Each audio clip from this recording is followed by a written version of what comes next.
If you can hear me, please just react. Maybe drop a comment on the chat box that you can hear me. Okay, thank you very much, Patience, for that confirmation. So I think our moderator is having a network lag. So we'll just go on. Once she's in, she would proceed from where I stop. Okay, Simeon, please let's go to the next slide, please. Thank you. Okay, do you have it handy to play for us? As a way to start, we'll just take our national anthem. If you have it handy, please help us play. If not, we would have to recite it. Thank you.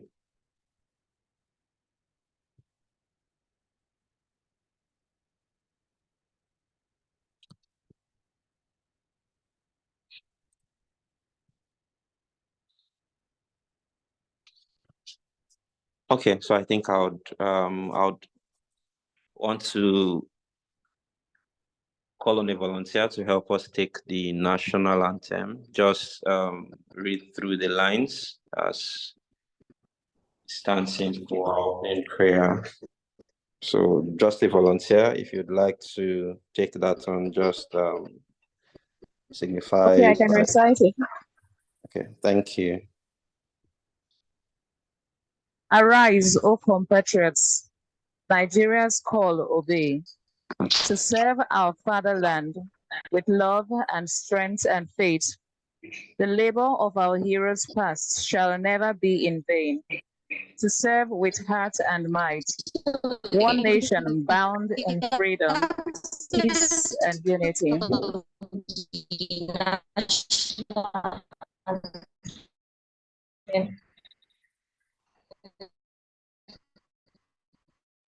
Okay, thank you very much, Patience, and sorry for that interference. Thank you very much for taking us through the national anthem. For this agenda for today, we've taken the national anthem and the introduction of, we've taken the national anthem. Right away, we'll go on to the introduction of our moderator.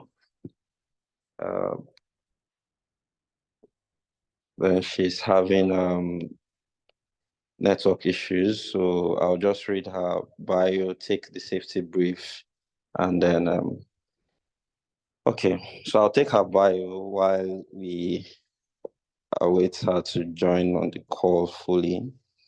So Alozie Chinenye Ogechukwu is a recent graduate of chemical engineering from the prestigious Federal University of Technology, Owerri. She is keen on young adults and youth emergence, and so has a running podcast, The Cast with Nenye, where she speaks on self-development and improvement, as well as challenges associated with it. In addition to this, she has a thriving community, the Student Buzz, where young people are inspired to be more and become more through the stories, struggles, and successes of young people. She's a member of Toastmasters International and has served as the Vice President of Public Relations at Oil City Speakers Club, Port Harcourt.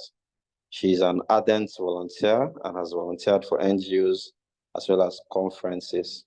She is currently the Assistant Team Lead of the Young Professionals Career and E-Mentoring Team, SP Port Harcourt Section 103. When she's not doing all of these, she likes dancing, meeting new people, playing the guitar, reading books, or watching movies, amongst others. Please let's make welcome our moderator for today, Alozie Chinenye Ogechukwu. Over to you, Nenye. Please confirm you can hear us now.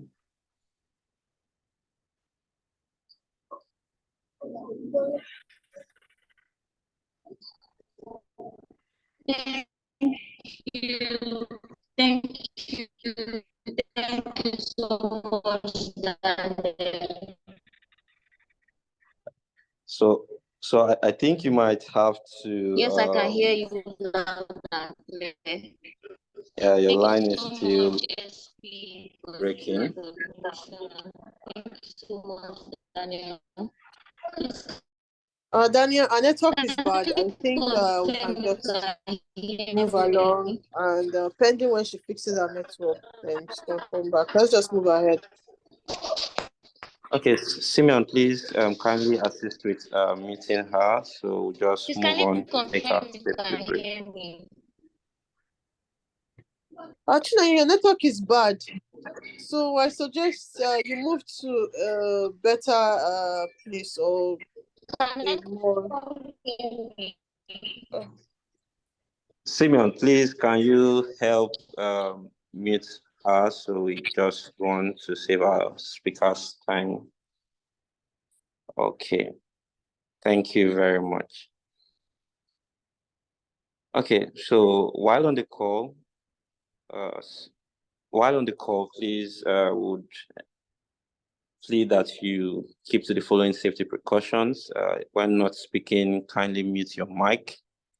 Do well to use the raise hand button function if you'd like to speak. In the chat session, please use C for comments while the session will be going on, and Q for questions to help us keep track of questions. Ensure that while you're on this call, you can still hear the fire alarm, or you are still very much alert and aware of your environment. And also stay safe wherever you are joining this call from. Make sure you are not joining this call while driving. Know that this is peak periods to return home, so make sure you are not joining the call while driving. Thank you very much. Let's take the next slide, please, Simeon.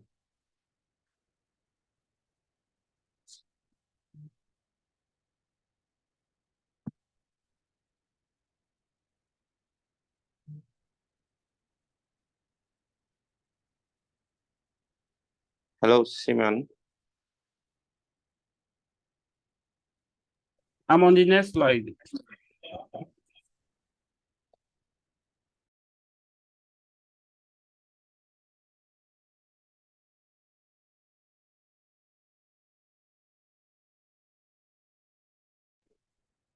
Hello, everyone. Good evening. Please confirm that you can hear me. Yeah, I can hear you. Okay. Apologies for the brief disconnect. It's currently raining heavily in Port Harcourt, and I think it's taking a toll on the networks.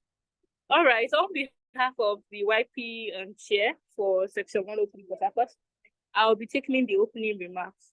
So first of all, I want to welcome each and every one of you for taking time out to be part of this event, Ignite Your Career. We have experienced resource persons that bring a lot of knowledge, and expertise on how young professionals and students, mostly young professionals like me and you, can ignite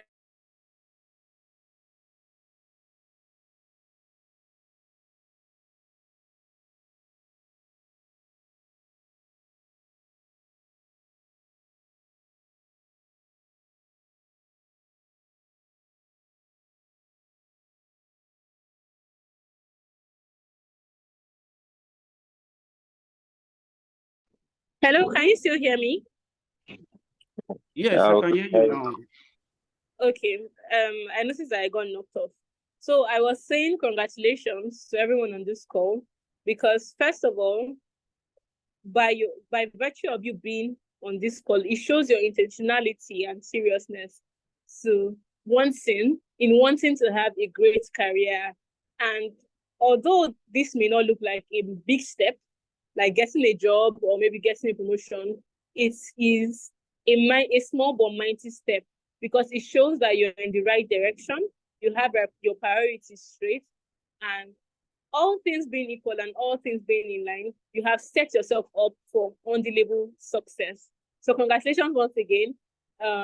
Myself, I'm here. I have my pen and paper ready to hear from our speakers.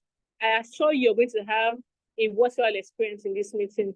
Special thanks to the Career and E-Mentoring Committee for setting this up. It is timely, and I'm sure that it is one that would also be impactful. Thank you very much.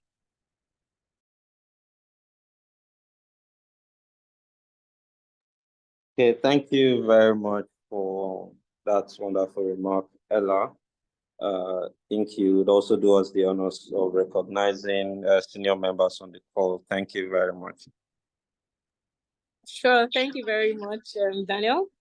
So I'll recognize our senior members on the call, and I'll also recognize our board members. So scrolling through, I'm not seeing a lot of senior members, but I'm seeing board members. I will start with our very own speaker, in person of Engineer Pringle Egbe. He is our Deputy Program Chair and also one of our senior YPs. We have another board member on the call. We have Pauline Wamaka. She's our Communications Chair. We also have Obianuju Isisheli. She is the Student Affairs Chair. So those are the board members I recognize. And of course, I want to recognize every one of you on the call. You're VIPs, very important people. So I'm also recognizing you. Thank you very much, Daniel. Thank you very much, our senior members. Thank you, board members, for joining. Over to you, Chinenye.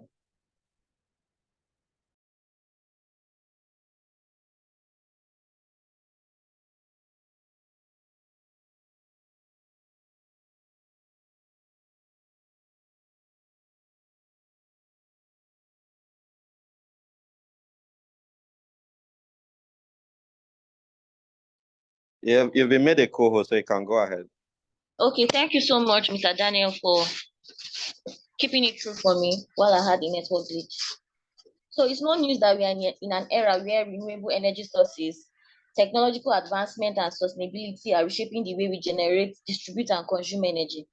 And so this session, aims to offer us a glimpse into the dynamic world of energy, where innovation meets sustainability. I hope that at the end of this session, each of us will feel inspired and empowered to explore the opportunities that the dynamic world of energy has in store.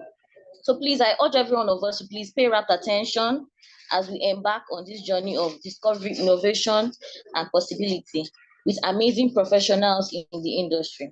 Without wasting much of your time, please, I would love to introduce the very first speaker for today's session, and he's none other than Engineer Pringle Egbe. He is the MD of Peggy's Global Services Limited, a fast-growing and data-driven indigenous oil and gas service company located in Port Harcourt, Rivers State. He's a highly skilled oil and gas computing engineer with over 12 years of experience in Europe and West Africa. He's a subject matter expert in data analytics, big data systems, software development, database management, software testing, documentation, design, and software law. He's also very competent in the areas of well completion design, well test design, well intervention, well test interpretation, and well performance optimization. Pringle is an industry lecturer at the Institute of Petroleum Studies, IPS, Uniport, and Center for Excellence, UNIBEN, and visiting lecturer at the FUPRI. He's an active SP member and has served in various board positions in SP Section 103 Port Harcourt and SP Nigerian Council. He's a recipient of the SP International Young Member Outstanding Service Award 2017. Pringle Egbe is a PhD student with the Institute of Engineering Technology and Innovation Management, Uniport, Rivers State. He holds a B.Eng in Electrical and Electronics Engineering from the University of Aberdeen, UK, and an Innovation Diploma in Petroleum Geoscience from LESA Geoscience School, Port Harcourt. Pringle is currently the SP Session 103 Deputy Programs Chair for the 2023-2024 board year. Please, if your hands are not too busy, please let's make welcome Engineer Pringle Egbe for his session. He has a maximum of 25 minutes to deliver his session. Thank you so much, sir. Over to you. Okay, thank you very much. I don't know, do I need to share a slide or I just have a general section? Which of them is preferable? Feel free to share a slide if you have one, sir. Okay, that's fine. All right, thank you.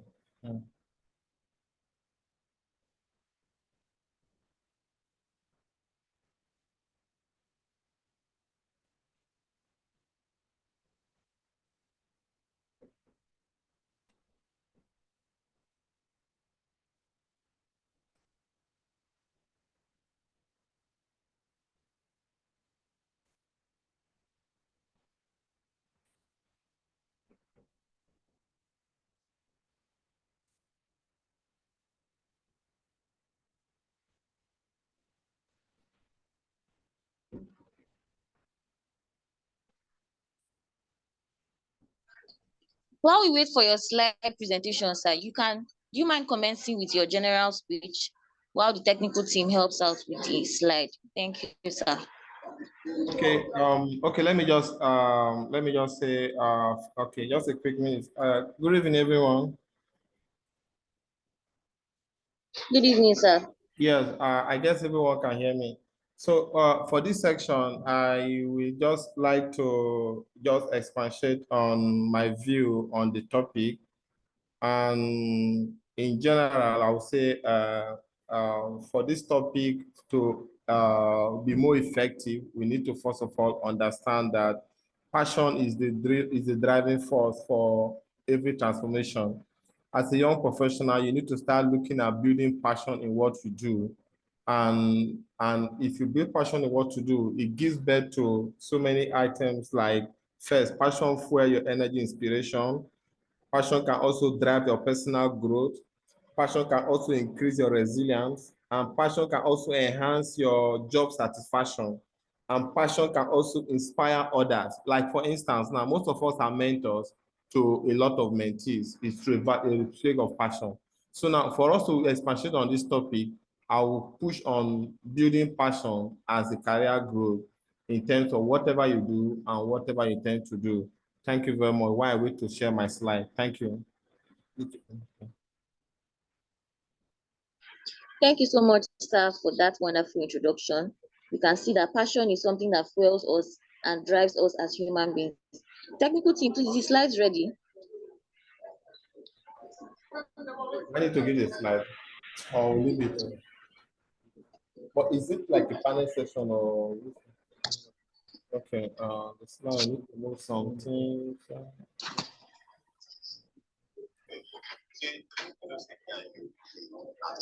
Is the slides ready now?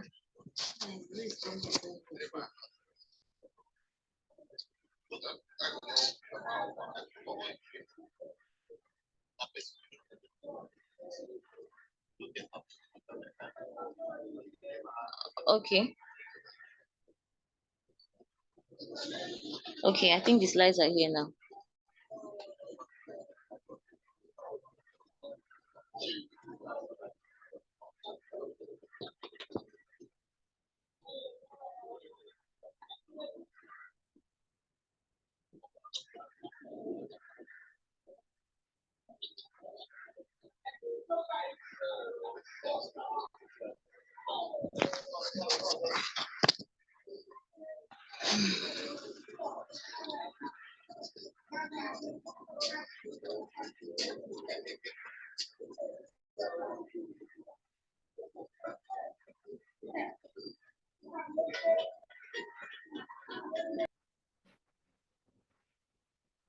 Okay, confirm you can see my slide.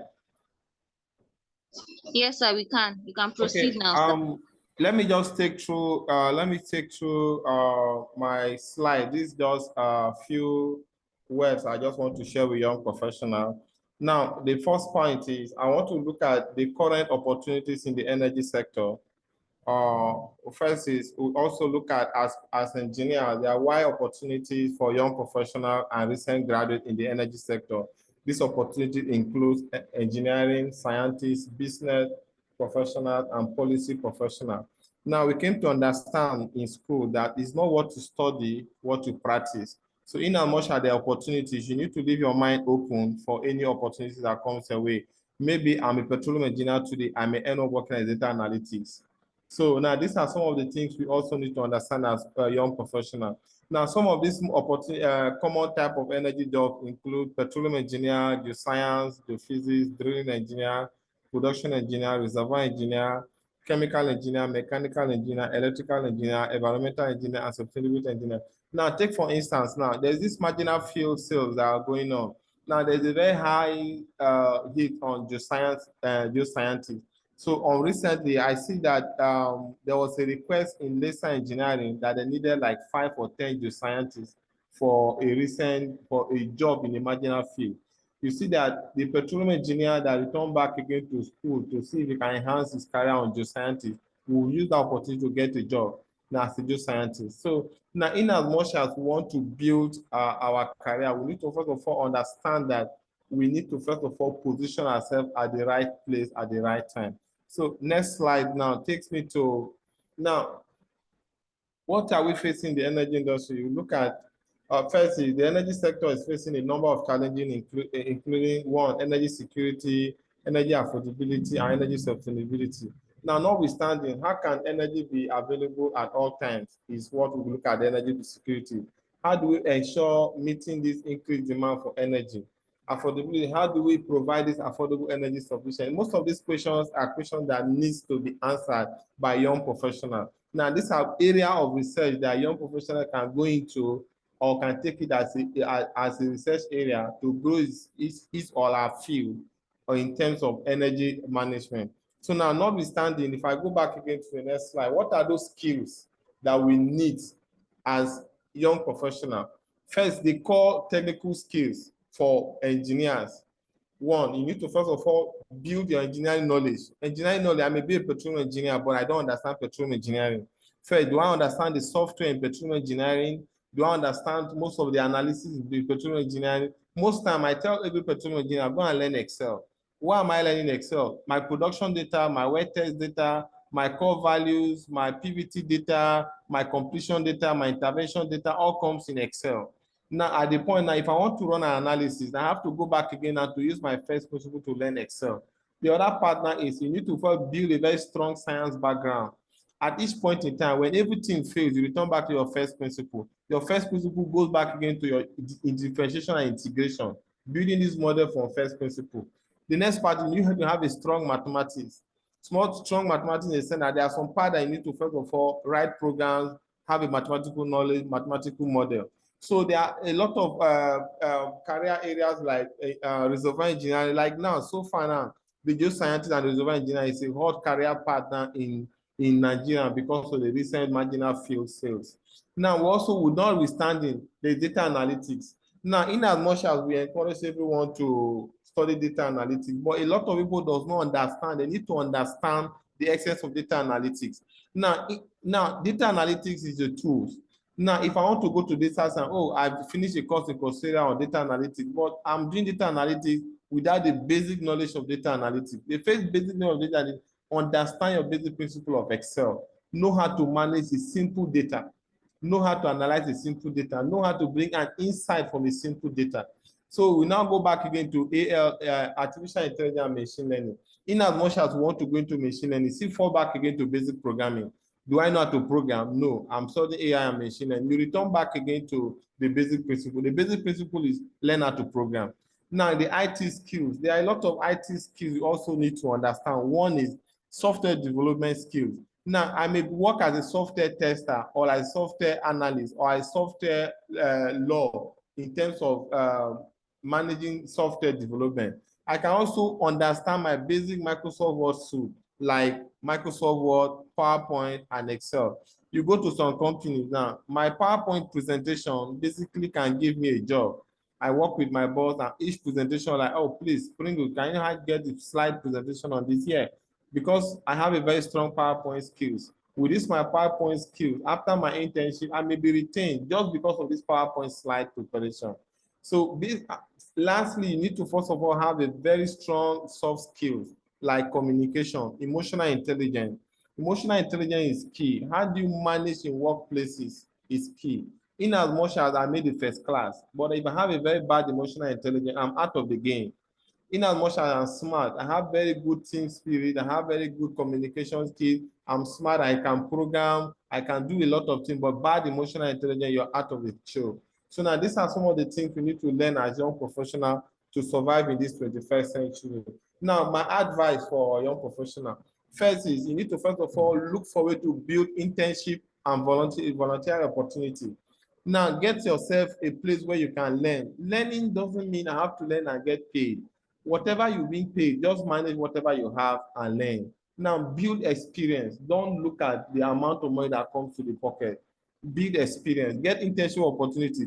Try to volunteer in SP. While you volunteer in SP, you meet a lot of people that look for opportunity. That the last time I came in for a YP program, I was looking for a HSC rep in my company. So I met one or two people. I was able to meet someone that I spoke to the young professional chair. That was Ofure.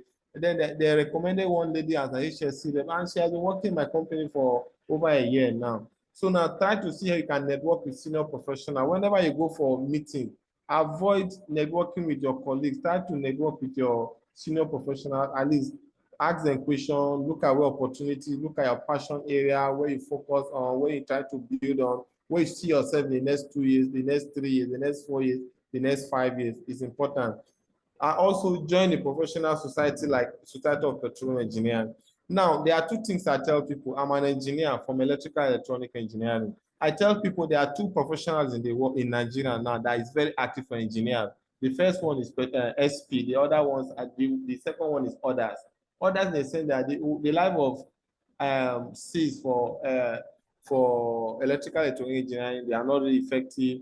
In as much as we want to look at SP, want to look at the current, want to look at the NLC, but I think I encourage everyone to join SP. Joining SP is not come for meeting, be an active member. Lastly, gain transferable skills for continuous education. Now, one is, most time you can also look at the way of training other professionals. For instance, I started my career as an Excel instructor in SP 2014.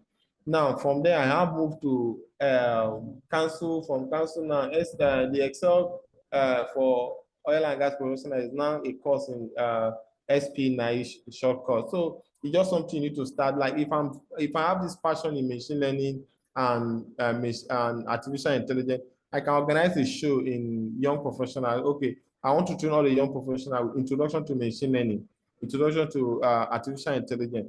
Just build up. As you build up, these flyers goes on LinkedIn. People see what you're doing. People will be calling for some of these programs. And also leverage on mentorship program and resources. I think this part is very key. In as much as we want to develop a professional part, mentorship is key. Mentorship is like a driver. So if you get the car, you need a driver to now move the car to the next level. That's what your mentor does. Most times I try to guide around my mentees to see what they are doing, to know how they are faring, and to know what is their next phase. For instance, when I was in the US, I was with 3 of my mentees. We had a long chat. Like, oh, this is what I want to do. This is what I want to do. Take it this way, and let's see how we can manage this other way. And I would just say mentorship is key. Try and see if you can get yourself a mentor. Thank you. I don't know if you can take it up from here. Thank you so much, Engineer Pringle, for that wonderful session. I love the fact that you buttressed on the point, on the fact that we need to develop our skills, both soft skills and hard skills, because these are the necessary in-demand skills in the industry currently. Thanks so much, sir. Please, do you have any questions for Engineer Pringle before we move to our next speaker?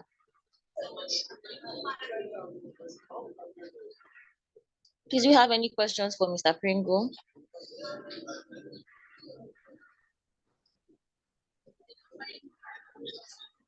Okay, I can see a hand. Okay. Okay, Patience. Okay, Ememu Moisian, you can go first. You're raising your hand. Please, we'll be very brief with our questions. Go ahead, kindly unmute and ask your question. All right, good evening, everybody. Well, my question is that you said something about mentorship, networking with senior professionals. You said something about that you should focus more on senior professionals as compared to our own colleagues. So I would just want to clarify that.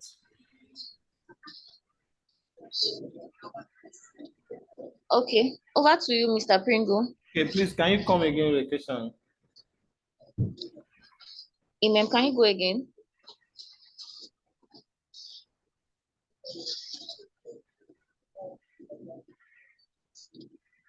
Can you hear me, Imam Moisian?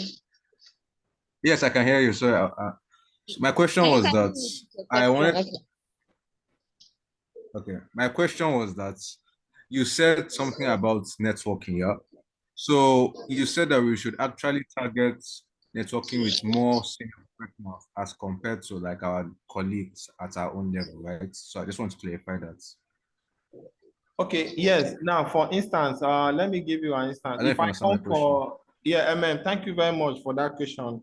If I'm in the event, I know that I have my colleagues I can always relate. I can pick a phone and call them anytime, any day. I don't need to just start having this lengthy discussion with you. Oh, John, no worry, I'll see you. I'll call you later in the evening. So now my next target is, I'm seeing Oga Bada here. I'm seeing Dan Abia. I'm seeing Engineer Erasmus. I'm seeing Dr. Iwu. I'm seeing Eta. I will just go back again and relate with those guys because it may be difficult for me to relate with these guys on phone. If I call you, they may be busy. You call them on phone, they are always very busy. So now seeing these guys physical, you can just go back again, assess them, ask them all the questions you want to ask them, and get all the answers you want to get. Then you see that it's fine. That time I spent, the 5 minutes I spent with Engineer Eta is better off than spending 20 minutes with this my guy that I can always relate, because that 5 minutes is meaningful. I cannot get a 5-minute conversation with Eta on the phone call, nor on WhatsApp. I don't know if I'm able to make myself clear. Okay, so sorry to cut you short, sir. I think what he's trying to ask is, how do you better network with professionals in the industry? Since you said it's better off we network with them than our colleagues. I think he's asking how better we can network with professionals in the industry. And I think that question is linked to the second question from Oyelade, who is asking, how do we achieve positioning? So go ahead, sir. Okay, now let me take that down. Let me give a scenario. Now, if I meet Mr. Eta as a young professional, the first question I'll ask you, good evening, sir. Oh, how are you doing? My name is MM Okun. Oh, from University of Uyo. Oh, it's been a while, sir. I've been following you on LinkedIn for a while. Oh man, I really want to see how I can grow up to be like you in terms of my career path. Oh, the next question I'll ask, what do you study? Petroleum engineering. Oh, that's great. On my own shoe, if I put myself in Eta's shoe, I'm like, oh, what are you doing now? Oh, I'm just trying to just find my feet. Okay, please just look for me and build skills. Do you know about Lesage Science School? Yes, I think there's a lot of opportunity in the marginal field. So just go to Lesage Science School and see how you can develop yourself and wait for this opportunity. Okay, no problem. But if you have any issue, just keep in touch. Oh, sir, do you mind me share your contact? Oh, no problem. Take my contact, but just WhatsApp only. You see that I've been able to contact Eta and I get his WhatsApp contact and initiate discussion. Now that's your first discussion. That WhatsApp contact number is not for you to call him on late night. You just for you to position yourself. Good evening, sir. Thank you very much for today. I'm MM Okun that you met at SP Young Professional Week. Okay, please, sir. I just wanted to just say thank you for everything. You drop it there. Oh, I was in Lesa and I was able to get XYZ item and the program is really very interesting. Oh, this is what I'm doing currently now. Oh, good day, sir. Merry Christmas, sir. Happy New Year, sir. Oh, see, MM Okun, the guy you sent to Lesa Engineering. You see that I'm keeping in touch with ETA. So whenever I get stuck, oh, sir, that Lesage Science School, I'm done with Lesage Science School. So this is what I was able to learn, man. It was a good eye-opener and it was a good experience for me. Thank you very much. I really appreciate it. God bless you. So, like, what's the next phase? Oh, sir, the next phase is just to see if I can get a new hookup. Okay, send me your CV. You're already ready. Your CV is already at your send message. Oh, send the CV to him. It's okay, don't worry, I'll keep in touch with you. Now, keeping in touch with ETA, that CV is going to be once in a while. You send a message. Good evening, sir. Happy New Year. How is it going? So if you watch ETA in another program, meet him up in that same program. Oh, MM Okun. Oh yeah, MM, how you doing? Oh yes, I've not forgotten you. Remember, I'm still trying to look one or two for you. See that you keep this communication active. You keep the communication active. If there's any opportunity, the first person ETA will remember is MM Okun for that opportunity. I don't know if I'm making myself clear. Thank you. Yes, thank you. Thank you so much, Engineer Pringle, for answering that question. What I could get from what he said is strategic networking. And you must bear in mind that for you to be able to network with a professional, you should have something that you're doing, or you should have interest in something that you want to do in the future, because that will facilitate the communication. And another thing that I also took out from what he said is the fact that in as much as we network as professionals, as young people, we should find time to also maintain, because most times maintenance is what can take us to our next level. Thank you so much, Engineer Pringle, for answering that question. I really do appreciate it. So we'll be having our next speaker. He's currently on the call. Please, can I have the next slide so I introduce him and he can come on the virtual lecture? Chinenye, I think you still have questions, though. Okay, that should be Oyelade. I have to link Oyelade's question to Emim's question. His question was how to achieve position.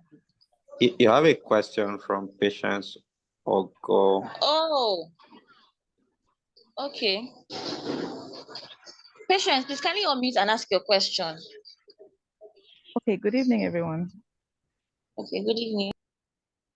My question is about because sometimes young professionals, they try to find a way to maybe get access to companies, maybe when they see adverts for a job. But most times what they get is you should have 3 to 5 years experience before you can apply for such jobs. And sometimes it's quite discouraging because we have people that are just starting. So what will be your advice for such persons? How should they go about it to be able to gain access to such companies? And then you talked about internship, possibly internship that are not paid.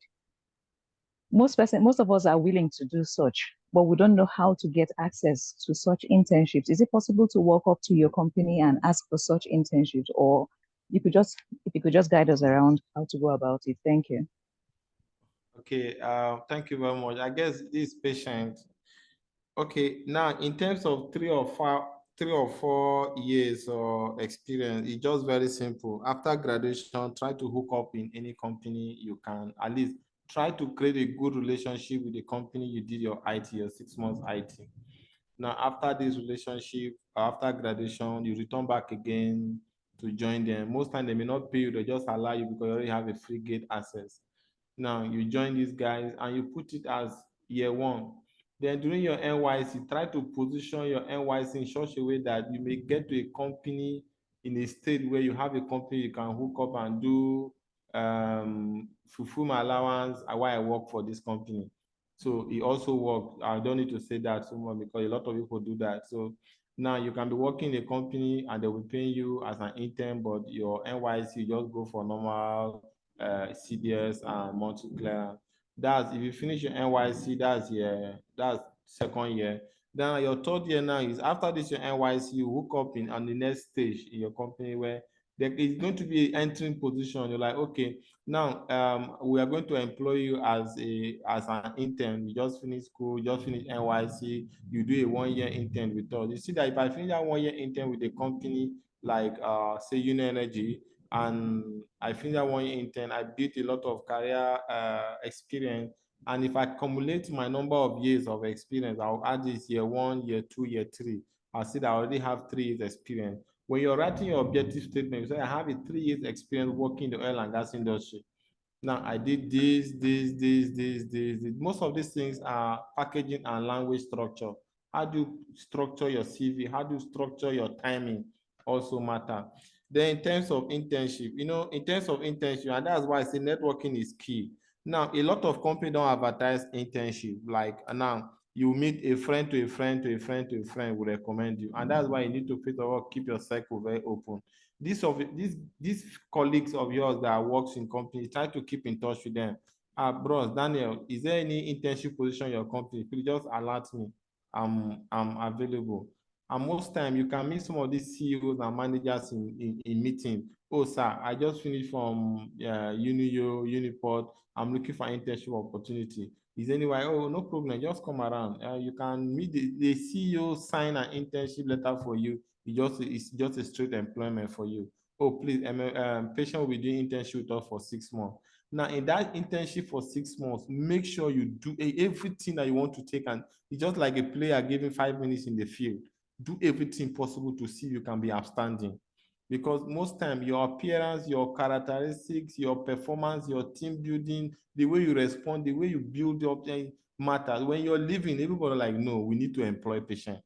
You see that HR managers, co-workers will be like, no, we need to employ her because she has a very good professional experience and professional behavior in the field. Then you see that after the internship, they will retain you. You get the job. The job that you build experience after 3 years in that company, they are projecting a 5 years a 5 years job experience in SPDC. You add your 3 years plus your 3 years in that company, you already experienced to take up that job in SPDC. The next thing you move to SPDC as an experienced hire. So this is how you grow your career. It's just one step till you get to that level. I don't know if I answer your question. Thank you. Very, very, very well answered. Thank you so much, Engineer Pringle. Patience, I hope Mr. Pringle has been able to answer your question.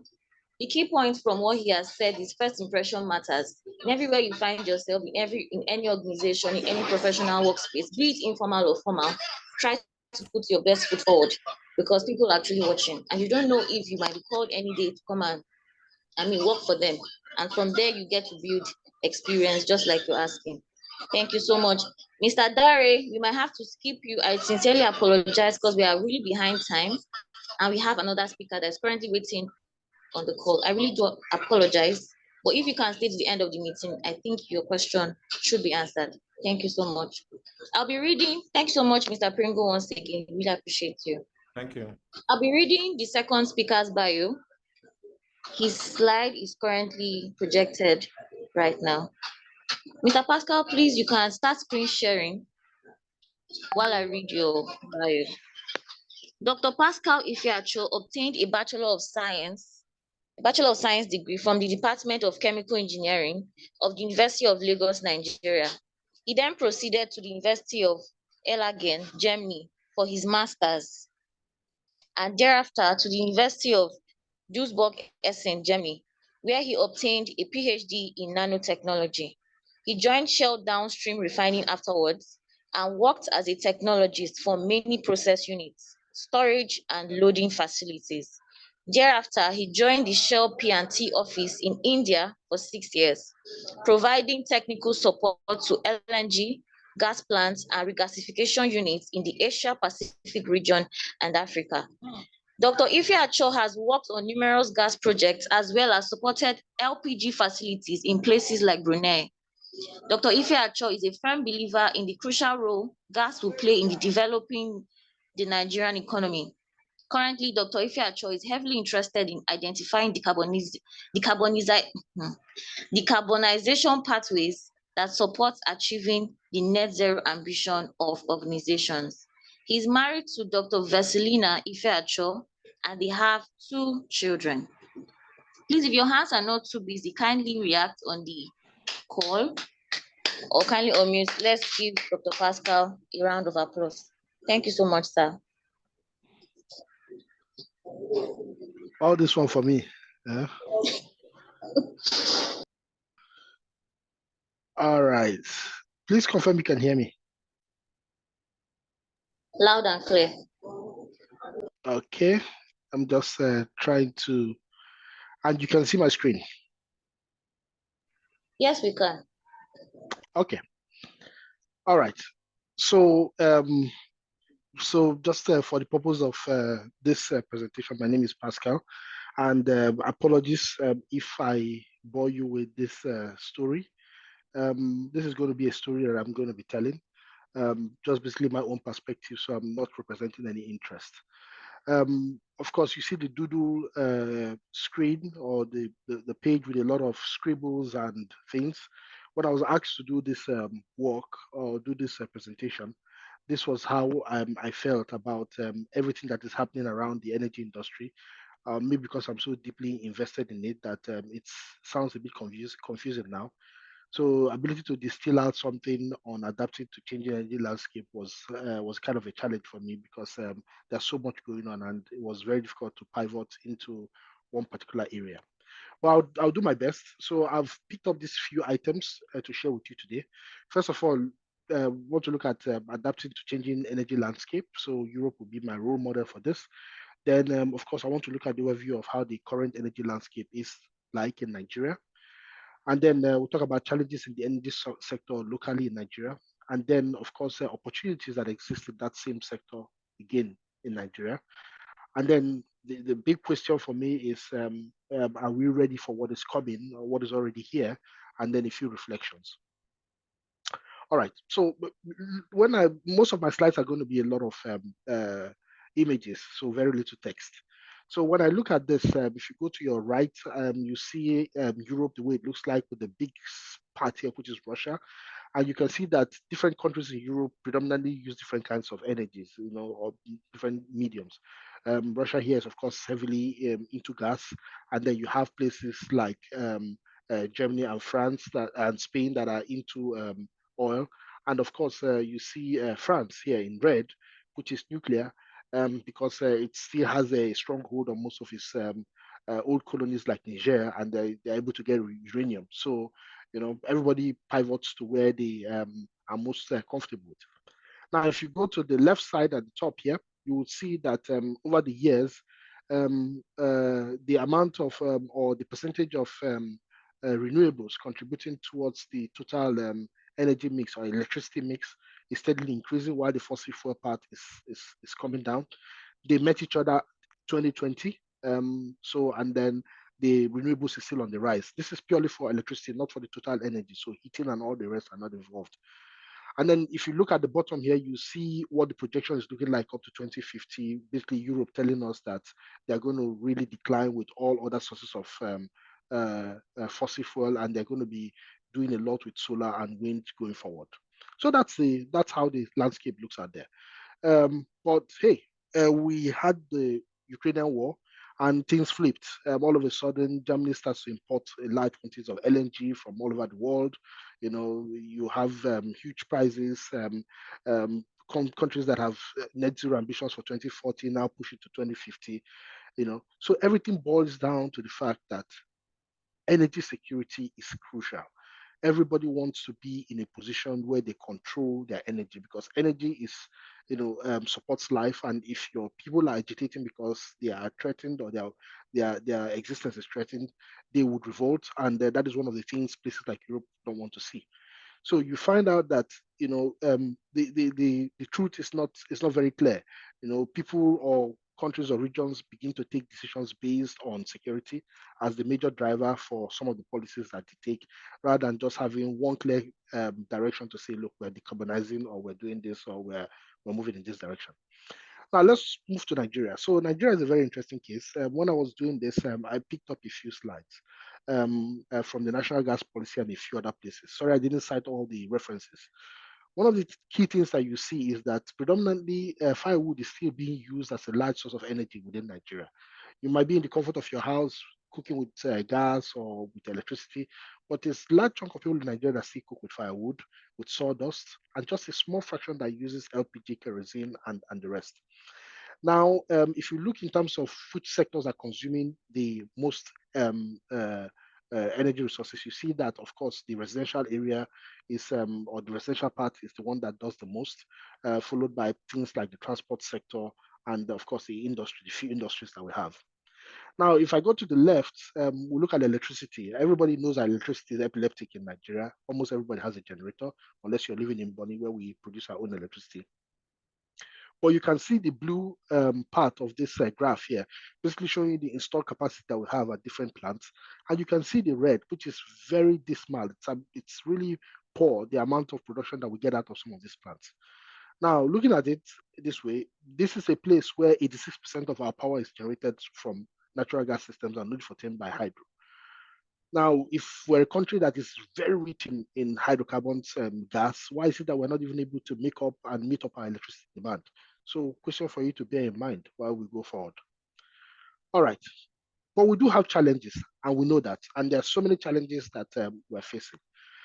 One key one is that we're having massive divestments out of the energy sector in Nigeria. A lot of international oil companies have decided to leave and are leaving. Some have not left because they have litigations on them. Others have sold out to local partners, and basically try to get out of the country because of a lot of things. One of the things that we also face is very high cases of vandalism. I currently work at NLNG, and our gas suppliers are always constantly complaining of people punching into their pipeline to take out valuable products. You can see that with this tab that you see in here. Then, of course, we have the insecurity issue, which is has reduced, but nevertheless is still there. And finally, yes, we talk about divestment, but we also have poor investment. So you can see here that big news, we had $1 billion worth of gas, or $1 billion committed to gas, to power projects in Nigeria. But if you look at it, we have about $80 billion of projects in the portfolio, and we could only manage to secure, guarantees for. I think we lost you, Mr. Pascal. Sorry, can you hear me now? We can hear you. All right. Okay. All right. So let me just continue. So investments are not coming in, all right? So these are a few challenges that we have. But who are we, right? Yes, we are Nigeria. We're well known everywhere in the world. One of the ninth largest gas reserves, sixth largest exporter. We could potentially be fourth with some of the fields that we have not even explored. We have policies, PIB, or whatever they call it, Nigeria International Petroleum Summit, and of course, Decade of Gas. And the reason why I focus on policy is that policy has the power to do wonders, right? If you look at this slide, which is fascinating to me, look at Doha, Qatar in 1968. Nigeria was probably in a better position. Lagos probably looked like that or even better if you look at Marina. But look at the West Bay today, right? It's QP buildings. You know, you've got all these skyscrapers. It's transformed significantly. Now, this country shipped its first LNG cargo in 1997. Nigeria shipped their first LNG cargo in 1999.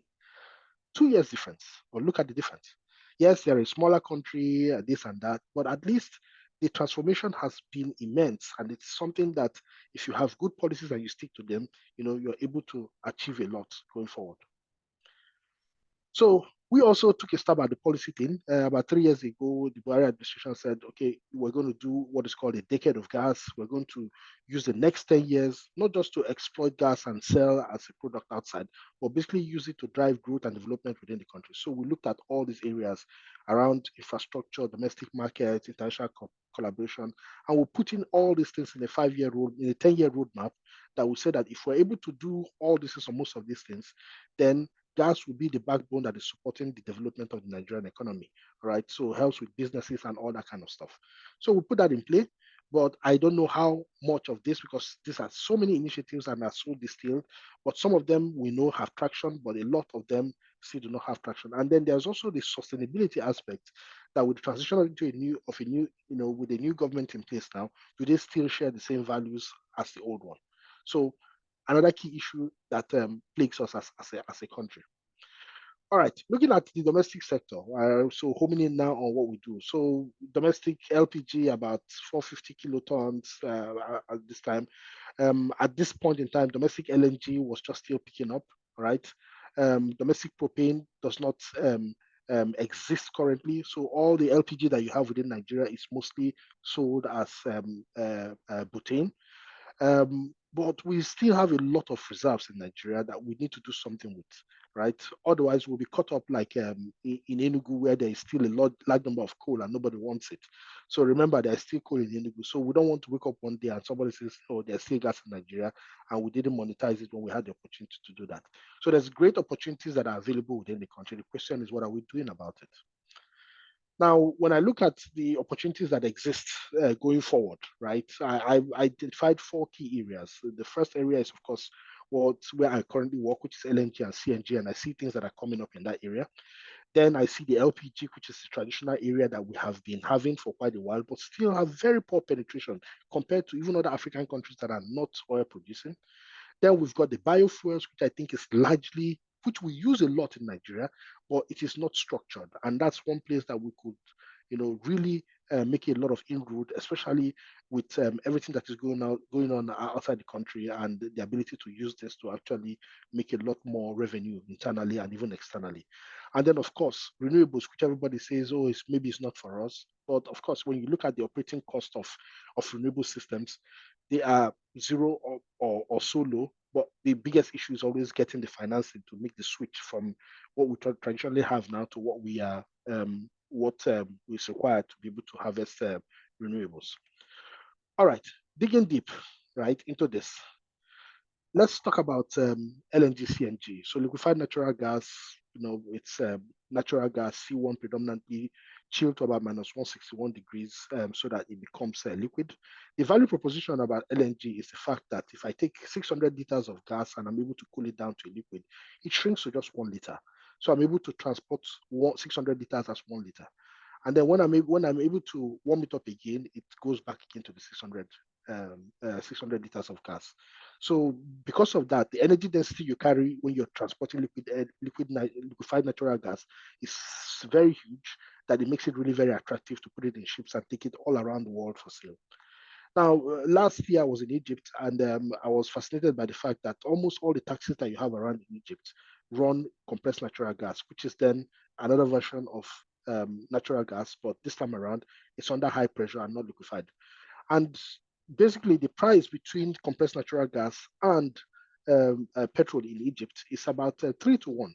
That it's a no-brainer to basically tap into compressed natural gas and use that as your primary source of fuel, and then petrol as your backup fuel. And I saw that in play. And there's a lot of opportunities in being able to convert both diesel and petrol cars, into CNG engines. There's retrofitting kits that you can buy from India, small tanks. There's a lot of opportunities in testing, O-rings, so many things, that, form the ecosystem that support that, and that's another way of creating job and employment for people, training, testing, and all that stuff. So that's one huge opportunity. And I think that's one where Nigeria is still missing out. You see the keke napeps that we have in Nigeria these days. Most of them are running on petrol. If you go to India, most of them are running on CNG and LPG. So, this is another opportunity. And then if you look at with the regulated prices that we have right now and the price of petrol and diesel, the equivalent amount of LNG or CNG that would give you the same amount of energy per unit of maybe petrol or diesel is far cheaper, not just cheaper, far cheaper, right, than your traditional petrol and diesel. And that's why within the next few years, you're going to see a massive insurge of compressed natural gas in Nigeria, with a lot of off-takers, with a lot of people, going down into this area. We already have a local company called Greenville, which is very active in this area. They basically take gas, liquefy it, and truck it to major consumers like Bua Cement as far as Sokoto. So they create what is called a virtual pipeline to ensure that they continue to feed these big industries with a cleaner, cheaper, and a more efficient sort of fuel. And then, of course, a lot of CNG stations are setting up in Nigeria. These ones are all within Nigeria. So lots of opportunities in Nigeria for LNG, CNG. Now, when we come into LPG, almost a very different story. We used to think that almost half of the LPG, which is now cooking gas that we produce in Nigeria, is supplied by LNG where I work.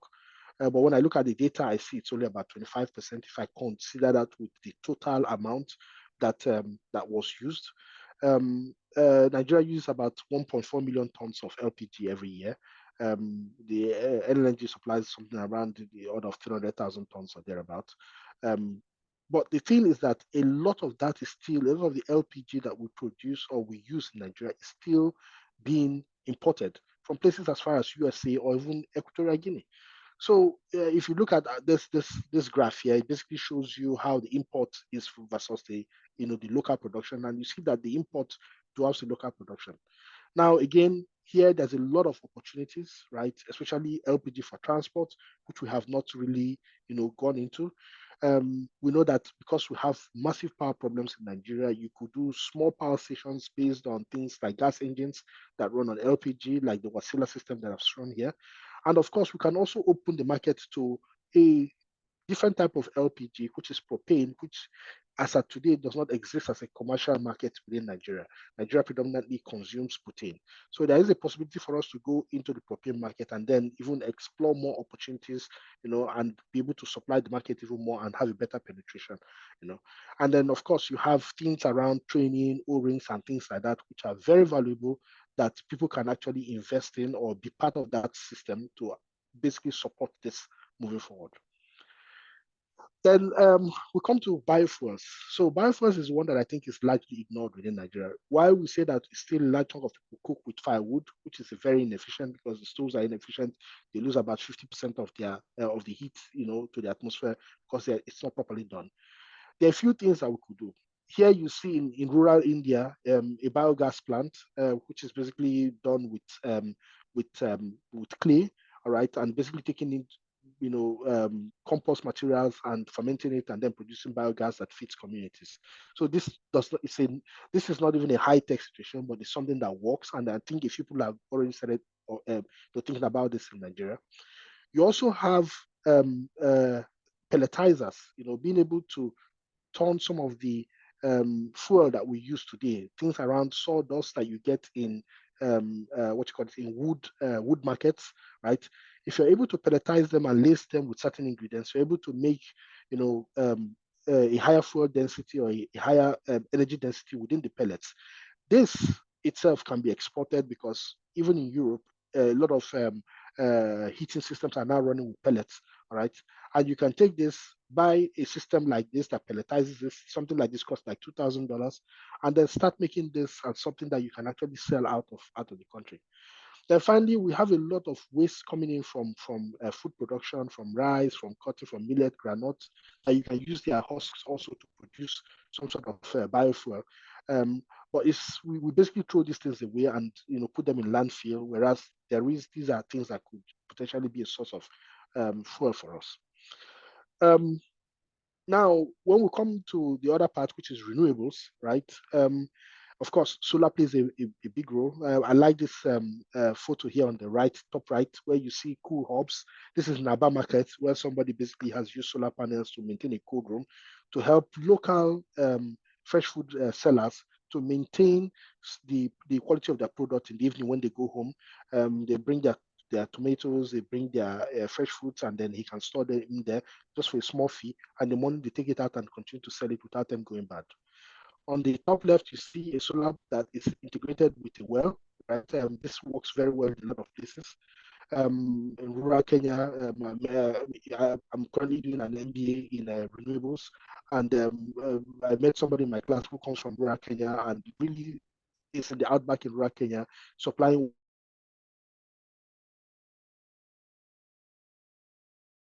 water to Maasai using things like this, and really, you could see, take care of their cattle and all that. Then, of course, there are other technologies that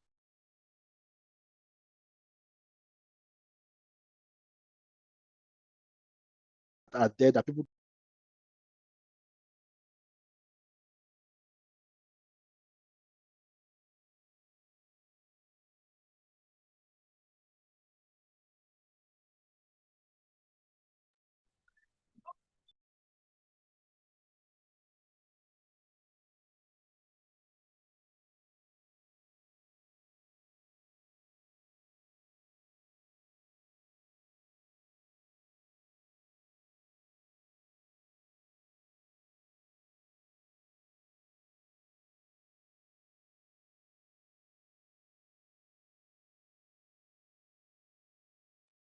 Welcome back, Mr. Pascal. I think you can continue.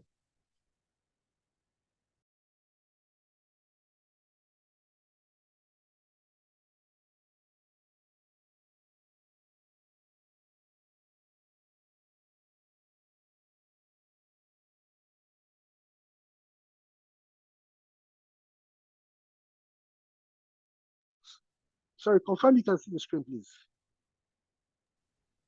Yes, you can go ahead, sir. All right, I'm almost done. So you have the renewables opportunities that also exist within the country that probably people are not looking into, and a host of opportunities are there for us to tap into. So all these things are nice and fancy, and we talk about you can do this, you can do that, but how do you actually get started? I think the engineer Pringles mentioned a lot about being able to get the right set of skills. Now, some of us have skills, some of us are still trying to acquire skill, but we have to also think about reskilling and upskilling. I just said now that I'm currently in school doing an MBA in renewables because I sat down and looked over the years and said, look, I need to add something. I need to have something that basically reflects the new learning, looking at data a bit more differently, being able to understand situations so that I can have a very good understanding of the energy palette and I'm able to, act as an energy engineer and not necessarily an oil and gas person. So I see myself as an energy engineer. So there are a lot of opportunities that are out there. You have systems like Coursera and Udemy that can give you free courses for you to be able to understand, gain some functional skills, practical skills that you can actually use in being able to go into some sort of business endeavor. Then the other aspect, and I think this is one that is missing most of the time, is the fact that people do not understand that if you are going to go into some sort of business, you need to have a proper business plan. And being able to set up a business plan is not that if I buy it for 10 naira, I'm going to be able to sell it for 20 naira, and that's it.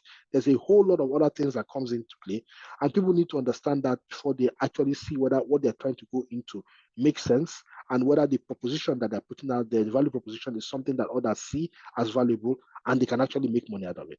And I think there's a lot of emphasis that needs to be on business planning for you to be able to understand and go into business. The other thing is that you also need to have connections, and you also need to have acquaintances. I think Engineer Pringles talked about that. That's also key. LinkedIn provides a solid platform for you to be able to reach out to people and see people that are doing things similar. You can gain a lot of insights. LinkedIn on its own offers you a whole lot of things, in terms of training and development, apart from just meeting up people. They can work on your CVs, they can do things that basically put you in a better position to be able to, have the necessary connections to move forward. And then finally, and I think that's the last of all of them, we'll talk about funding, all right? There are so many opportunities out there. If you're able to put your proposal together in a nice, solid business plan, one that is transparent, one that people can relate to, people can see that there are no layers that are hidden within it. Getting funding is not very difficult. There's a lot of grants that are out there. There's a lot of organizations that are out there. There's even a lot of international organizations and banks that are out there that focus on sustainability, focus on things that or people that are trying to make a breakthrough with very innovative ideas. So all these are things to basically encourage you to say, look, let the platform for those people who are leaving school not be, or let the format not be, I go to school, I finish school, I do NYSC, I look for a job. Start trying to be as creative as you can today. All right. Look at people who are into the movie industry, in the music industry. They've created a lot of content from nothing that sells everywhere in the world. All right. Largely unregulated, but they have turned the world upside down, and they're making a huge amount of revenue from that kind of thing. So again, reflections. So this is my last slide. So at this point in time, I like to ask myself, some questions. So for us that are professionals that are in the industry, how relevant is my industry, right? Or what I'm doing right now with respect to the energy transition? Within the Nigerian context, within the international context, am I going to still be relevant? All right. What is the strategy to upskill, reskill, retrofit what I know now to still be relevant going forward, right? Then again, I ask myself, are my current skills still relevant? Now, if you look at a doctor who treats people and knows symptoms, he might still be relevant for the next 50, 60 years because the human anatomy doesn't change significantly. Well, new things come up. But again, if you're a computer scientist and you started your career 20 years ago being able to do Fortran, is it still relevant today, right? How are you changing and adapting? And of course, you can't do anything. We're in a country called Nigeria. You can't do anything without policy. And then the question is, are there right policies in place to support us?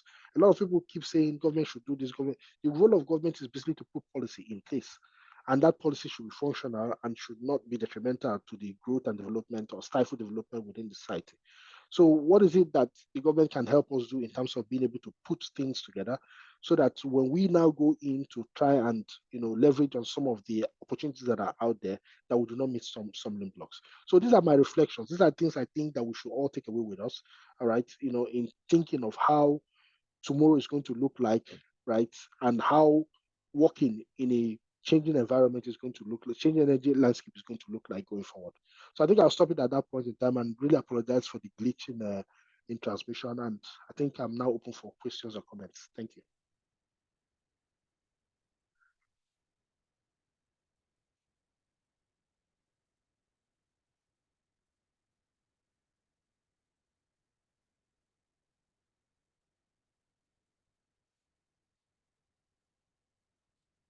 Okay, thank you very much, Mr. Pascal. I think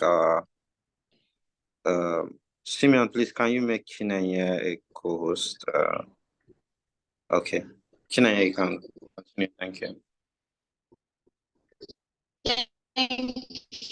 Thank you so much.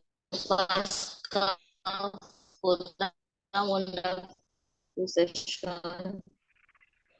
You successfully took us through the journey from the overview of current energy landscape in Nigeria.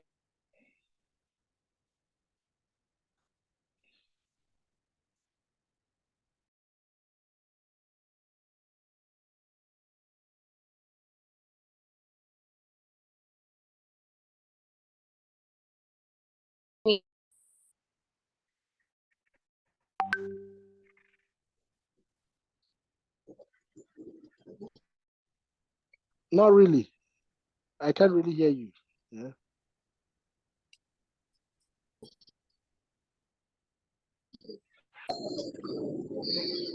Hear me now? But Daniel, please, can you kindly assist? Yes, our it's network better is now. bad again. It's better now. Okay, so I think I'll just go on because of our time.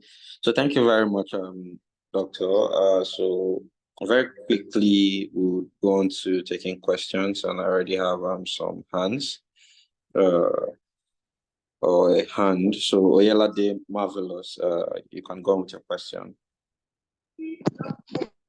Hello, please confirm you can hear me. Yeah, I can hear you. Go ahead with your question. Yes, thank you, sir, Dr. Pascal, for this wonderful presentation. So, my first question is as regards to the utilization of propane, because I do know that propane is used in base load LNG plants for pre-cooling before liquefaction. So, but you talked about the use of propane domestically. So, I want to know how you said it is an area that has not yet been annexed in Nigeria. So, I want to see what can it be used for domestically, and how can we really harness the use of propane alone in Nigeria. And also, my second question is as regards the business plan, because personally, for somebody who is interested in, let me say, LPG distribution, how can somebody go about setting up a detailed business plan and then be able to get organizations that are ready to fund such businesses? Because as you said, it is still on the low consumption side in Nigeria. Thank you, sir. Okay, confirm you can hear me, all right? Yes, sir. I can hear you, sir. Okay, so you are right that propane is used as a pre-coolant for the liquefaction process. Within Nigeria, what we call LPG is basically butane, and this is because most of our burners for domestic combustion systems are designed for that fuel, which is slightly heavy. If you go to other countries, if you go to Germany, for example, depending on the time of the year, they run a mixture of both butane and propane, so 50-50. Some other countries run their cooking gas system 100% on propane, like Brunei. So everybody does something slightly different. So again, if you remember that the natural gas where we harvest these materials from, right, is predominantly made up of what we call C1, the methane fraction. So the LPG fractions are basically in the single digit numbers, 3%, 2%, depending on what you're getting as feed. So imagine if you're able to, open up the system in such a way that you can use both butane, right, maybe for domestic use, and propane for industrial generation, power generation systems, for example. Then you now take the pressure off butane for cooking gas, and then create another pathway that is locally available, all right, and readily available for you to use as a quick energy source. So what I'm basically saying is that Nigeria can profit more, right, if energy users can also start harvesting propane or start using propane as a fuel. But of course, that will require them to make some investment in being able to have systems, combustors, burners that can operate with propane. Now, with respect to the business plan that you talked about for, let's say, LPG marketing, for example, when you're setting up your business plan, right, profit is not the first thing. It's about value proposition. Why will somebody want to buy or use your services for LPG distribution? What is it that you offer that is different from others? What is the angle that you bring in that makes you much more attractive than somebody else. So in being able to understand, and there are courses, like I said, on Udemy and where you can see how to set up a standard business plan. But I think it's even more important to take courses around how is it that you're able to create value, and why is it that I am different, all right? Before Netflix came onto the market, we had people that were doing home videos and everything. But Netflix came up with a model that did not just primarily say that, look, I'm going to work in Europe and America, but I will be everywhere in the world and I will be accessible for a small fee. And that model works and runs till today, all right? So they created a value, knowing fully well that there is a system, internet has advanced, people have access to these things, and they created these things even on platforms such as their phones, so that people can actually access it in different areas. And that way they were able to create a value for you, an entertainment value for you, that you're now willing to pay whatever it costs for subscription on a monthly basis, and take this as something that is a must for you.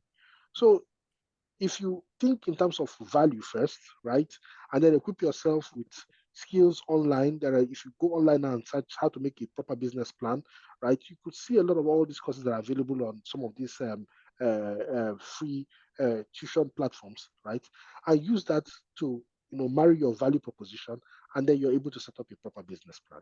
And then you can get somebody who's an industry professional to look into it and see whether there are places of improvement or areas that you can actually add a few things to make it a bit better.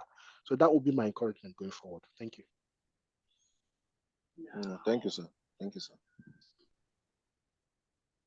Okay, thank you very much, sir, for that response. Okay, so we'll take your question, Dari. Dari, you can unmute and then take your question. All right, good evening, everyone. I hope we can hear me. Yes, we can. Yes. Go ahead. Okay. All right, thank you, sir. So having listened to both speakers, it's really been a wonderful presentation.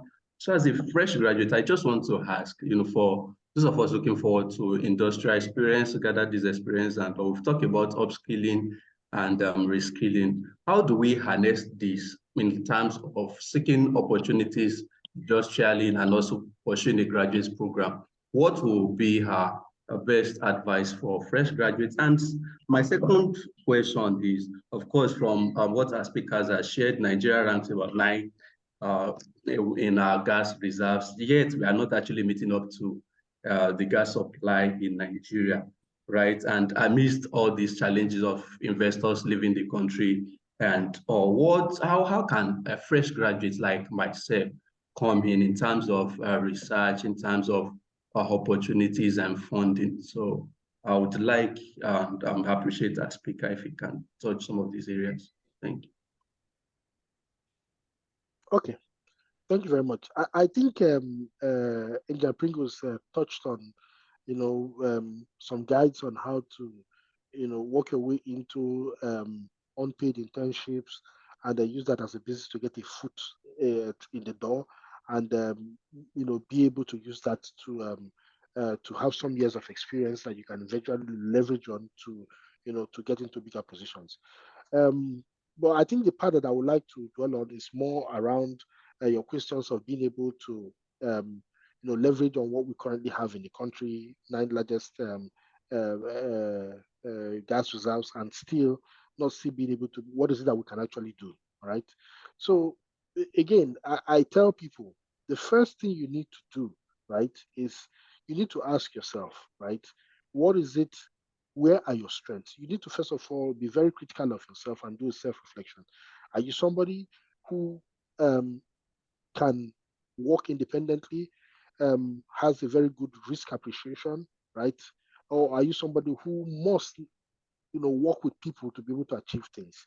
And there is no good or bad in them. Both of them come with their merits and their demerits.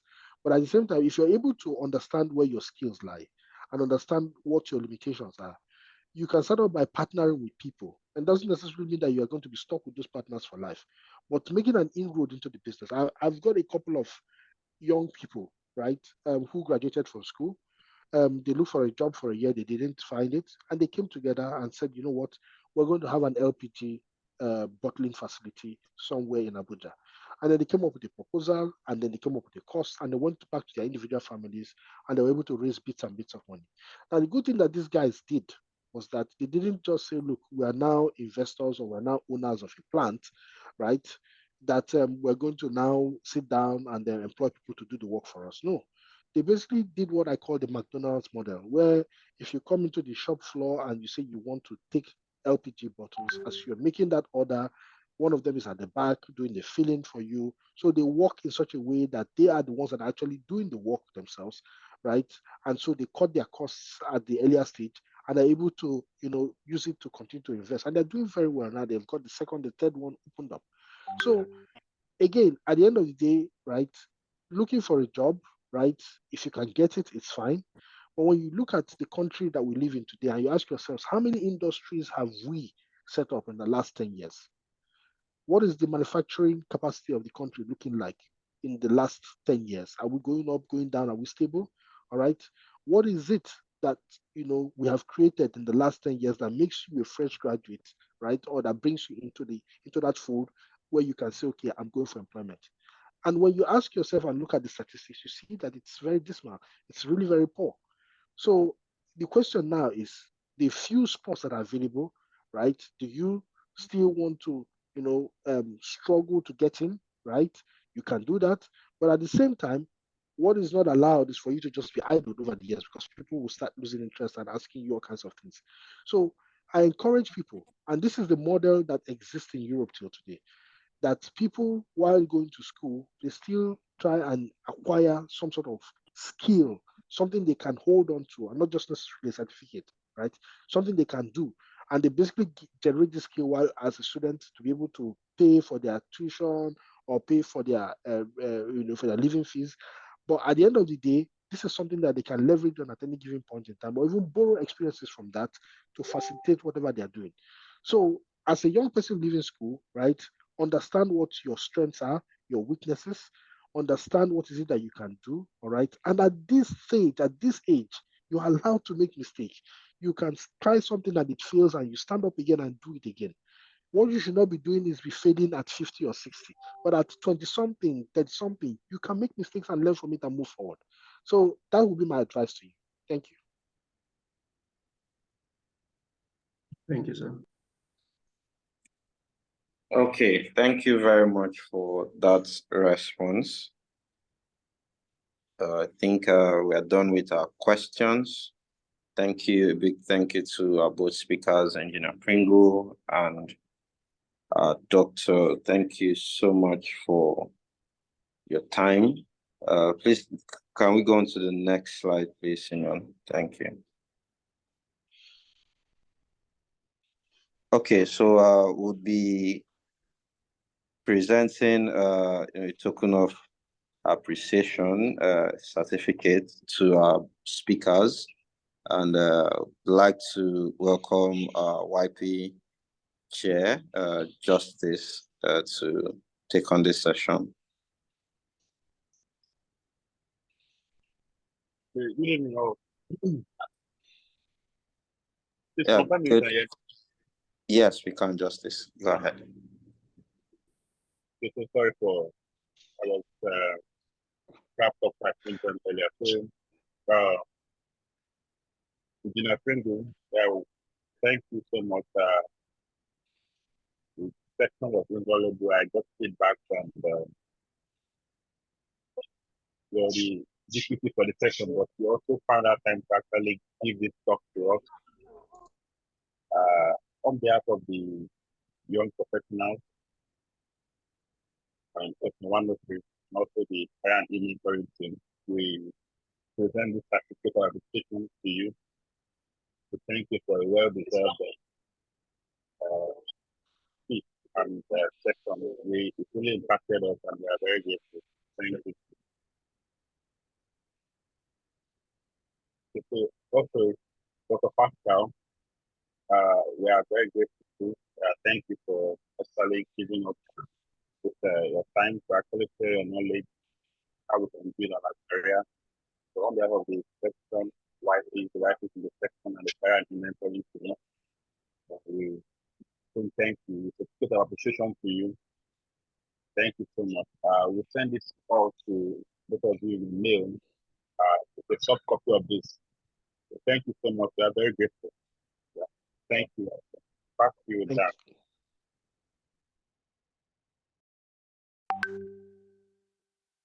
Thank you very much to our both speakers. Please, can we just celebrate our speakers in the comments?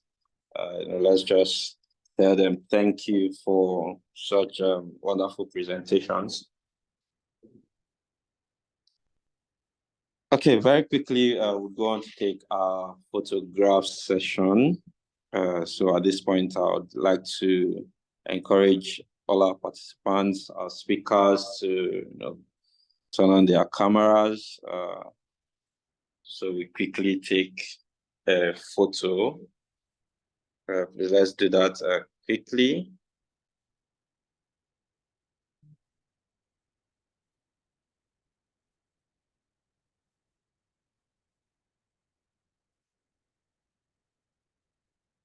Thank you. I see your photos.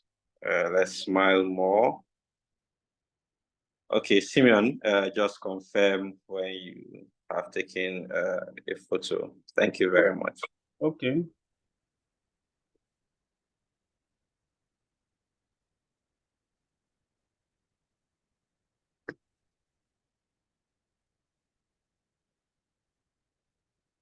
Yeah, I love the smile. Some videos are still coming out. Okay.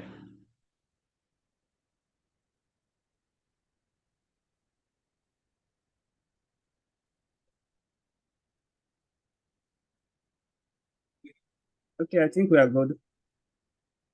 Okay, thank you. Yeah, thank you. Thank you, everyone. Thank you so much for putting up your cameras.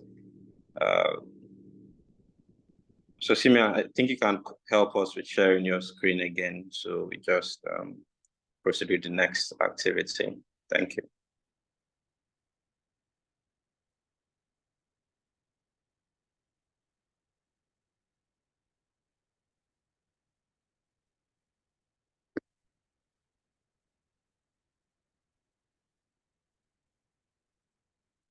Okay.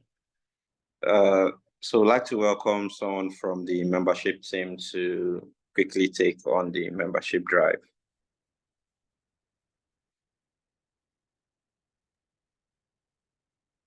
Okay, good evening, everyone. Please confirm you can hear me. Yes, good evening. You can go ahead. Yes, this is Oluchi Timothy from the YP membership group.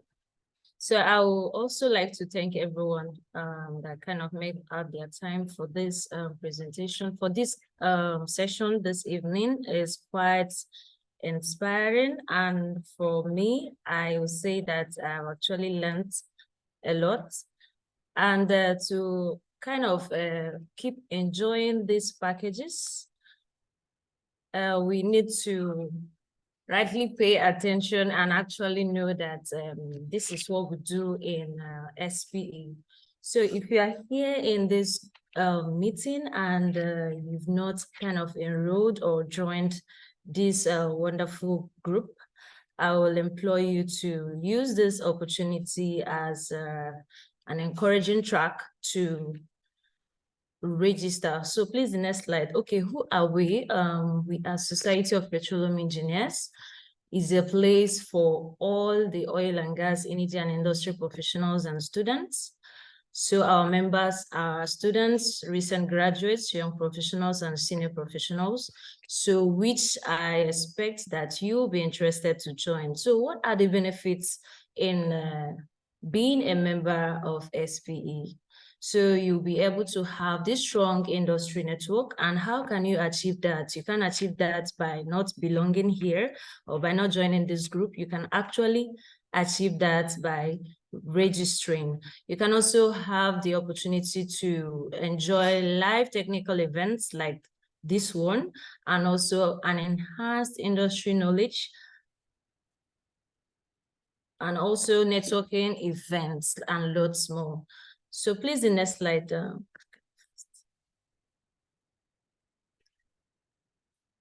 Okay, for you to be able to join us is quite an encouraging platform. It's a great place to be, and don't mind what you're seeing on the screen. for you to be in this meeting at this point, you are kind of lucky because we have an ongoing, let's say a promo pack that will enable you do your new registration at the rate of 25,000 and your renewal at 21,000 Naira. So if you are also an existing member and you're about to renew your membership, so from 28.5 to 21, I think is a big win. So let's utilize this opportunity to make our new registrations at the rate of 25,000 and renewal of our registrations at 21,000 Naira. And this window is going to be closed by 31st of December. And I don't know, you wouldn't like to miss it. So please employ, use this opportunity and do your registration. Thank you. Okay, so for the registration, you can contact Odo, or you can reach out to Emanuela Abu for your registration. Please feel free to ask your questions. You can reach out to anyone in this meeting as well that will put you through on more things you have to know about SPE. Thank you very much. I don't know if we have time. Okay, if we have time, look at the gallery, you will see pictures of past events.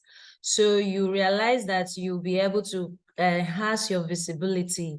It's not only about going to parties, you enhance your visibility career-wise, network-wise, knowledge-wise, and lots more. So this all you have to enjoy and lots more from joining SPE. Thank you very much. I remain Oluchi Timothy. Thank you. Thank you very much, Oluchi, for that session. Let's not forget, renewals are on. Do well to renew your SPE membership. Okay, Simeon, let's go on.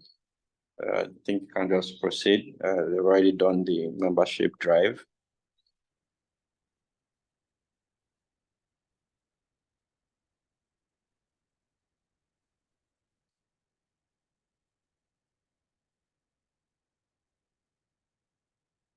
Okay, so at this point, I would like to welcome our YP chair again to help us with the announcements.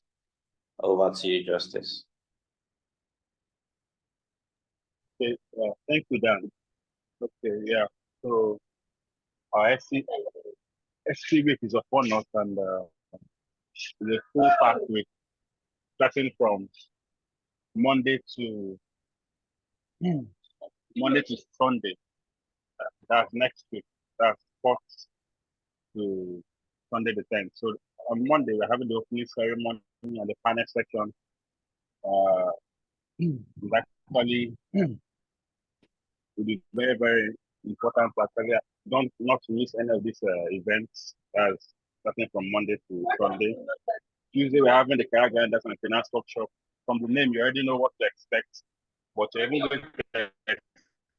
going to gain more than what you expect if you actually attend it. So the speakers are actually looking in that particular regard.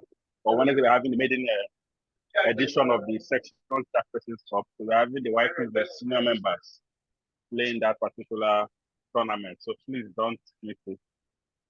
It's happening at 10-12 physically. Thursday and Friday, we're having the Student Energy Conference. The Work for Life and the Community Service is happening on Saturday in the morning, and the award night in the evening. While on Sunday, we'll do the children's party. So that's the fly for the SC Cup. So all the guys that know they can play, please make sure you're there. And all the ladies that they know that they can play, but they are not guys, just come and tell the guys. Yeah, so this next slide, there's another announcement. Okay, so also, I'm not seeing this slide, but probably was not sent. There's a mega AFQ on the 2nd of December.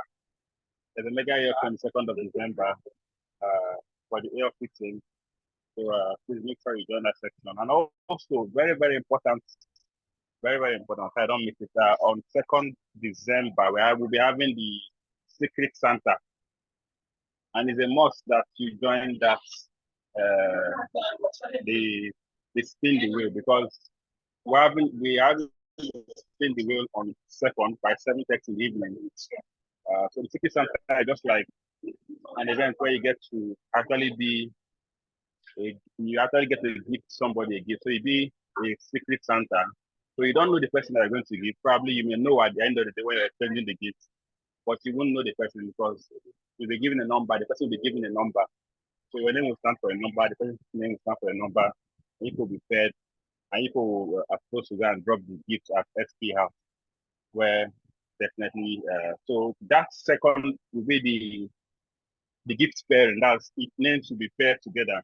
So make sure you don't miss that meeting on Monday, 2nd. So make sure you don't miss that particular meeting. I think 2nd should be Saturday, sorry. Don't miss it on Saturday. So yeah, and also apart from the sharing, there will also be the spin the wheel challenge, where 2 persons will be 2 lucky persons will be gifted cash prizes award. So you can be the lucky person, so don't miss out too. So thank you. I think that's all for now. Daniel, you can continue. Thank you. Thank you very much, YP Chair, for those announcements. As you've heard, December is a super packed for all of us. So look forward to seeing you at the SP week and also at the Secret Santa event. Simeon, I think we can move on because of our time. So please, yeah, thank you. So I would like to welcome the Career and New Mentoring Team Lead of Bianuju, essentially for the closing remarks. Uju, over to you. All right. Good evening, everyone. I want to especially thank everyone that have stayed till this time for the event. Thank you to everyone that joined. I really appreciate you all. And as we conclude this event, let me express my heartfelt gratitude to our distinguished speakers, Engineer Pringle-Egbe and Dr. Pascal Ifacho. Thank you so much for your contributions. You know, your insights have been undoubtedly been filled with passion, you know, and curiosity. That's filled passion and curiosity in us, you know, as we embark on our careers in the energy sector. So thank you so much. And to everyone that joined, let's remember that success in the energy industry is not merely about, you know, powering our homes and our businesses, but also about powering innovation. It's about powering positive change and resilience. So as we navigate this career path, let's embrace the challenges, stepping stones, and, you know, setbacks as lessons that will propel us forward. And as we leave the event today, carry with you the knowledge you've gained, the network you formed, the inspiration that has been kindled in you. And whether you are a professional or you're just an energy enthusiast, your journey in the industry, in the energy industry, is a story that is awaiting to unfold. Ignite your career with passion, dedication, and a commitment to make a positive impact on the world. Thank you so much for being part of this enriching experience. Thank you to my assistant, Alozie Chinenye, for putting this together, for joining in putting this together. Thank you so much, Daniel, for moderating this event, and to the other contributors. Thank you so much and have a good night.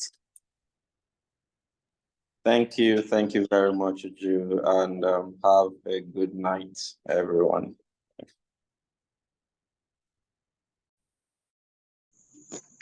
Thank you, everyone. Bye.